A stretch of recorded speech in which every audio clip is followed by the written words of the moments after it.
सो ही नमस्कार दोस्तों, tech market hype YouTube channel पर एक बार फिर से आप सभी का बहुत बहुत स्वागत है और गुड मॉर्निंग। आज की इस वीडियो में हम आपसे बात करने वाले हैं एक्यूम ड्रग्स फार्मास्यूटिकल शेयर के बारे में, जो कि यहाँ पे हमको बैक टू बैक 10% का लोअर सर्किट 2 दिन से दिखा रहा है। मंडे के दिन भी लोगों ने देखा था कि 10% का लोअर सर्किट था, उसके बाद ट्यूजडे के दिन भी यहाँ पे हमको 10% का लोअर सर्किट कंप्लीट दिखा। और यहाँ पे जो लोअर सर्किट लग रहा है, इसके पीछे का कारण क्या है और कब यहाँ पे हमको जो है अगेन से लोअर सर्किट बंद होकर थोड़ा सा पॉजिटिव सिनेरियो की साइड जो है एक्यूम ड्रग्स जाते हुए दिखेगा। पूरा कंप्लीट एनालाइज करके आपको जो है बताएंगे, ताकि आपके जितने भी डाउट है क्लियर हो जाएंगे। देखिए, सबसे पहली बात ये है कि ये एक फार्मा कंपनी है जो कि दवाइयाँ जो बनाती है, और भी रिसेंटली 5 से 6 महीने पहले इसका आईपीओ आया था।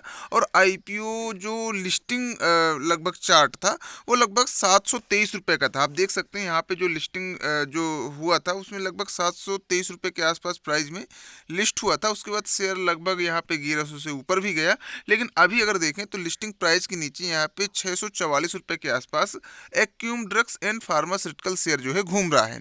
अब इसके पीछे के देखिए मेजरली दो कारण हैं, दो नहीं बल्कि तीन कारण हैं। चलिए बात करते हैं कौन कौन से हैं, लेकिन उससे पहले एक छोटी सी रिक्वेस्ट जरूर रहेगी। अगर आप हमको पहली बार देख रहे हैं ना, सो प्लीज़ यार दोस्तों वीडियो को लाइक करके चैनल को सब्सक्राइब कर लीजिएगा। डेफिनेटली आपको हमारे चैनल के थ्रू बहुत सारे नॉलेजेबल वीडियो मिलते रहते हैं। सबसे पहली बात दोस्तों, यहाँ पे भी आपको पता है कि क्वार्टर 2 के रिजल्ट वाला सीजन चल रहा है, और यहाँ पे इसके भी क्वार्टर 2 के रिजल्ट आए हैं।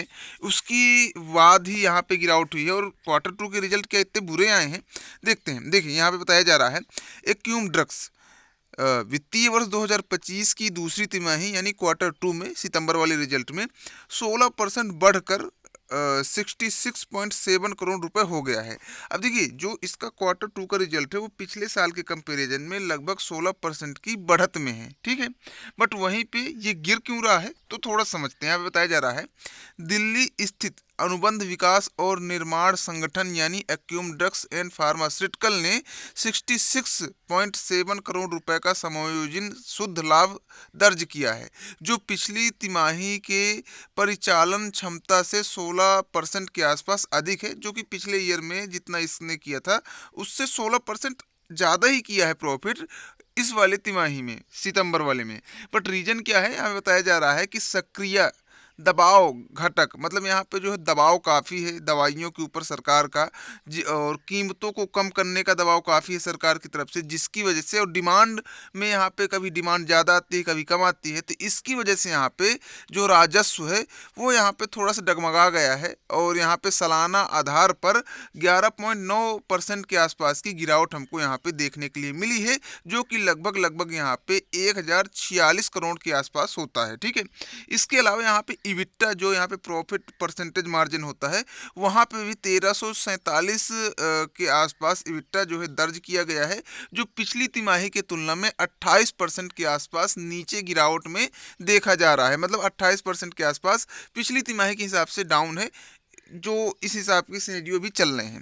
तो इस अब देखिए ये है, अब कंपनी देखिए प्रॉफिट नहीं कमाएगी, इबिट्टा गिरेगा 28% से। और दूसरी बात, इबिट्टा के साथ ही साथ आप यहाँ पे देखेंगे कि सप्लाई चेन भी इतना बेस्ट नहीं बन पा रहा है। सो कहीं ना कहीं आप देखेंगे कि कोई भी कंपनी हो, यहाँ पे गिरावट तो ऑब्वियस सी बात है देखने के लिए मिलेगी।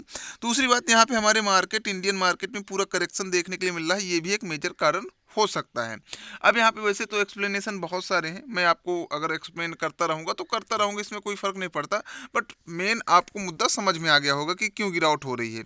अब यहाँ पे तेजी आने का कारण क्या बन सकता है, और क्या यहाँ पे तेजी आएगी। देखिए, डेफिनेटली गिरावट, जब कोई नेगेटिव न्यूज़ आती है तो किसी भी स्टॉक में गिरावट तो होती है। और ऐसा नहीं है कि बहुत ही बुरा रिजल्ट आया है, लेकिन जो लोगों को एक्सपेक्टेशन थी उसके हिसाब से यहाँ पे बुरा रिजल्ट आया है। और फार्मा सेक्टर देखिए एवरग्रीन सेक्टर है। कल के दिन कोई एक बीमारी आ जाती है, फिर कल के दिन जैसे बुखार वाला टाइम आता है या फिर जुकाम वाला टाइम आता है, तो ऑब्वियस सी बात है फार्मा सेक्टर की दवाइयाँ चलती हैं। तो रीज़न ये है कि definitely pharma sector season wise season चलता है। आप सोचें कि रेगुलर बेस पर चले तो वो बिल्कुल नहीं चलता। और हाँ, डिपेंड करता है कि यहाँ पे क्वार्टरली नंबर कैसे आते हैं।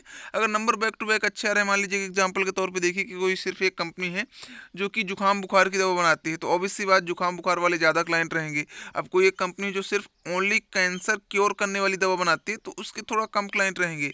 सो जो ज़्यादा क्लाइंट ज़्यादा सीजन में रहते हैं, उन कंपनियों को रेगुलर बेस पर अच्छा प्रॉफिट होता है। तो फार्मा सेक्टर का थोड़ा सा यही बिगड़ा हुआ सिस्टम है। बाकी अगर बात करें तो यहाँ पे मार्केट कैप 10,151 करोड़ के आसपास अभी भी है एक्यूम ड्रग्स एंड फार्मास्यूटिकल लिमिटेड की। और पीई नहीं दिख रहा है, लेकिन यहाँ पे आरओसी आरओई भी, यहाँ पे आरओई भाई साहब माइनस में है। और आरओसी यहाँ पे सिर्फ 2.40% का है, आरएसआई 20 का है।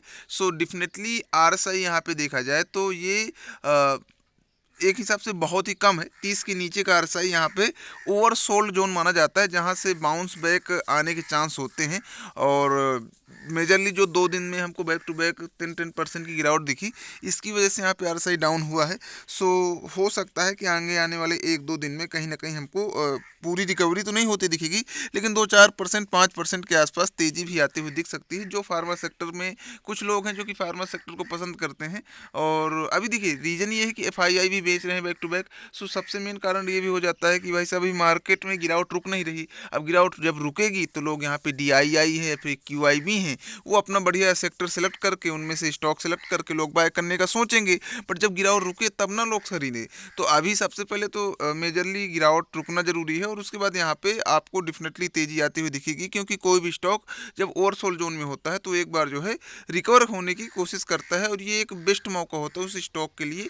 तो डेफिनेटली इतना तो दिक्कत वाली बात नहीं है, बट हाँ थोड़ा सा भी अगर आप इन्वेस्टर थे तो आपको थोड़ा सा वेट करना पड़ेगा अगर आप लॉस में हैं। बाकी आपको वीडियो कैसा लगा, चलिए मिलते हैं नेक्स्ट वीडियो के साथ, तब तक के लिए दोस्तों बाय बाय।